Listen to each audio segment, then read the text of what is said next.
تو بہت بچنے اور محتاط رہنے کی ضرورت ہے۔ اللہ نے اگر رزق دیا ہے، ضرورت سے زیادہ دیا ہے، تو اس میں صرف اور صرف ہمارا ہی حق نہیں ہے، اس میں اللہ سبحانہ تعالیٰ نے اوروں کا بھی حق رکھا ہے۔ آپ کے آس پاس رہنے والے غریب محتاجوں کا حق ہے، غریب رشتہ داروں کا حق ہے، مسکینوں کا حق ہے، محلے کے قریب مسکین محتاج غریب یتیموں کا حق ہے، اس میں ان کو پہنچائیے۔ ضرورت سے زیادہ چیز پک جائے تو اوروں کو بھی دیجیے، اوروں کو بھی اس میں حصے دار بنائے۔ یہ مت کیجیے کہ کھانا بنا بنا کے انسان کتنی ورائٹی بناتا ہے نا ایک ساتھ، کبھی کبھی جب خوش ہوتا ہے برتھ ڈے اور وغیرہ میں یا کوئی بھی پارٹی ہوتی ہے گھر کے اندر، بے انتہا بنتا ہے۔ اور آج کل کی تو شادیاں دیکھ کے تو بہت افسوس ہوتا ہے، بہت افسوس ہوتا ہے مجھے تو، کہ کتنی زیادہ اب آج امت مسلمہ شادیوں میں خرچ کرتی ہے، اور خرچ کرنے کے بعد بھی اتنا کھانا برباد ہوتا ہے۔ اور جو بفس سسٹم جیسا جو لعنتی سسٹم شروع ہو گیا ہے، اس میں کیا ہوتا ہے، انسان سوچتا ہے کہ ہم بار بار یہاں پہ اب ٹیبل پہ لینے آئیں گے کیا؟ اس نے اٹھایا، اتنی ساری چیزیں ڈالی پلیٹ میں، اور جب وہ کھانے بیٹھا اس نے سب کچھ چھوڑ دیا۔ اب وہ کدھر جا رہا ہے؟ ڈسٹ بن میں۔ اور پھر وہ ڈسٹ بن جانے کے بعد کون کھاتا ہے؟ کوئی نہیں کھاتا ہے اسے، یہاں تک جانور بھی کھانا پسند نہیں کرتے، کیونکہ اتنی زیادہ اسمیل اور بدبو آ رہی ہوتی ہے اس میں سے۔ اب سوچیں، کیا نعمتوں کی پوچھ نہیں ہوگی؟ ایک ایک اگر اللہ تعالیٰ چاہے تو ایک ایک دانے دانے کا حساب لے لے گا، جو بنا بسم اللہ کے، بنا شکر گزاری کے انسان کھاتا ہے اور پھینکتا ہے۔ تو اللہ سے ڈریے، اللہ سے ڈر ڈر کے زندگی گزاریے۔ اسی کو تو تقویٰ کہا گیا ہے کہ اللہ سے ڈر کے انسان اپنی زندگی گزارے، ہر وقت اللہ سے ڈرتا رہے کہ ہم جو کھانا اپنی پلیٹ میں لے رہے ہیں، اگر ہم پھینک دیں گے تو کہیں اللہ ہم سے حساب نہ لے لے، اللہ سبحانہ تعالیٰ ہم سے پوچھ نہ لے کہ میرے فلاں فلاں بندے تو بھوکوں مر رہے تھے۔ آپ فلسطین کے حالات لے لے، آپ کسی بھی ملک کے حالات لے لے، کتنے بندے اللہ کے ہیں بھوک سے مر رہے ہیں، اور ہم پلیٹوں میں بھر بھر کے کھانا پھینک رہے ہیں۔ آپ کوڑا بننے والوں کی مثال لے لیں،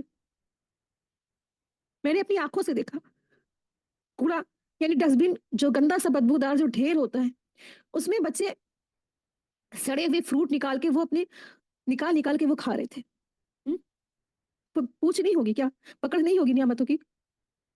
ضرورت سے زیادہ ہے تو کم سے کم اپنی زندگی کا ایک ایسا وقت بنائے، ایسا ٹائم بنائے کہ مجھے ہفتے میں کھانا ایسے غریبوں کو بھی بانٹنا ہے، خود پکا کے کھا نہیں لینا ہے، کہ کھانا اگر اللہ نے ہم کو دیا ہے تو اوروں کو بھی کھلانا ہے، صرف ہم ہی کھا کھا کے اپنا پیٹ نہیں بھرتے رہیں، اوروں تک کی پہنچانا ہے۔ امت وسط بنایا ہی اسی لیے گیا ہے تاکہ تم نیکی کا حکم دو اور برائی سے لوگوں کو بچاؤ۔ تو وہ کھانا جس کو بے انتہا ضرورت ہے، ضرورت مندوں تک پہنچائیں۔ ہم بار بار 50 بار فریج میں رکھ رکھ کر اور گرم کر کر کر کے ہم ہی نہیں کھاتے رہیں، ضرورت مندوں تک کی پہنچانا ہے وہ کھانا، جو ضرورت مند ہے، جو بے انتہا ان کو کھانے کی فوڈ کی ضرورت ہے۔ اور پھر ٹھنڈ کا موسم چل رہا ہے، ان کو ٹھنڈ کی چیزیں بھی مہیا کرانی ہے، سویٹرز، گرم چیزیں، وولن بلینکٹس وغیرہ بھی ان کو پہنچائیں آس پاس۔ اگر آپ دیکھیں اتنی بڑی تعداد ہے امت مسلمہ کی، اگر ہر فیملی سے ایک ایک بلینکٹ اور ایک ایک سویٹر لوگ پہنچا دے غریبوں کو، تو کوئی ٹھنڈ سے نہ مرے، کوئی بھوک سے بھی نہ مرے۔ ایک ایک فیملی، جو ایک ایک فیملی مسلمان کی فیملی ہے، وہ دو دو مسکینوں کو کم سے کم یہ سب افورڈ کرا دے، پہنچا دے، مہیا کرا دے، تو لوگ ٹھنڈ سے نہ مرے۔ کیوں؟ لیکن پھر بھی کیا ہے، لوگ ٹھنڈ سے مرتے ہیں، ختم ہوتے ہیں، بھوک سے مرتے ہیں، کیونکہ امت مسلمہ تو سوئی ہوئی ہے، اسے تو اپنی اپنی اپنی عیش اور اپنی خواہش دکھتی ہے کہ نہیں، مجھے تو اپنا جمع کرنا ہے، اور مجھے اپنے جمع کر کے مجھے فلاں فلاں جویلری بنانی ہے، مجھے فلاں فلاں کا سوٹ اس سے بھی ٹکر سے اوپر بنانا ہے، تاکہ اس کا جو فلاں فلاں ڈریس ہے نا وہ پیچھے ہو جائے، اور میرا ڈریس جب اگلی فنکشن میں پہنوں تو لوگ بولے واہ واہ کتنا بہترین تم نے ڈریس پہنا ہے، کیا تمہاری ڈریس اسٹائل ہے، واہ۔ تو بتائیے، کیا اللہ سبحانہ تعالیٰ پوچھیں گے نہیں؟ پوچھ تو ضرور ہوگی۔ دیکھیے، تو اللہ سے ڈر ڈر کے اپنی زندگی گزارنی ہے۔ وہ ڈھٹائی، وہ ضد، وہ ہٹ دھرمی جو بنی اسرائیل نے کی ہے، وہ بنی اسماعیل نہ کرے۔ اسی لیے اللہ سبحانہ تعالیٰ بنی اسرائیل کی ساری کچے چٹے کھول کے ہم لوگوں کو بتا رہے ہیں، تاکہ ہم یہ سب سے ان سب باتوں سے عبرت حاصل کریں کہ نعمتیں ان کو بھی دی گئی تھی، اور نعمتیں ہم کو اور آپ کو دی گئی ہیں۔ نعمتوں کی قدر انہوں نے نہ جانی، ہمیں کیا کرنا ہے، نعمتوں کی قدر کرنی ہے، اور نعمتوں کی قدر کے ساتھ یعنی اللہ کے ذکر اور اللہ کے سنت کے طریقے سے بتائے ہوئے طریقے سے کھانا کھانا ہے، کھانا کھا کے اس کا شکر ادا کرنا ہے، اور کھانا اتنا نہیں استعمال کرنا ہے کہ وہ پھینک دیا جائے۔ کھانے کو برباد کرنے سے بچے، جو پھینک رہا ہے اس کو بھی سمجھائیں حکمت کے ساتھ۔ اللہ سبحانہ تعالیٰ سے دعا ہے کہ اللہ تبارک تعالیٰ ہم سب کو، سارے امت مسلمہ کو رسول اللہ صلی اللہ علیہ وسلم کی سنت پر اور ان کے طور طریقوں پر چلنے کی توفیق عطا فرما دے، آمین یا رب العالمین۔ آیت 58۔ وَإِذْ قُلْنَا ادْخُلُوا هَٰذِهِ الْقَرْيَةَ فَكُلُوا مِنْهَا حَيْثُ شِئْتُمْ رَغَدًا وَادْخُلُوا الْبَابَ سُجَّدًا وَقُولُوا حِطَّةٌ نَغْفِرْ لَكُمْ خَطَايَاكُمْ وَسَنَزِيدُ الْمُحْسِنِينَ۔ اور جب ہم نے کہا تم اس بستی میں داخل ہو جاؤ اور اس میں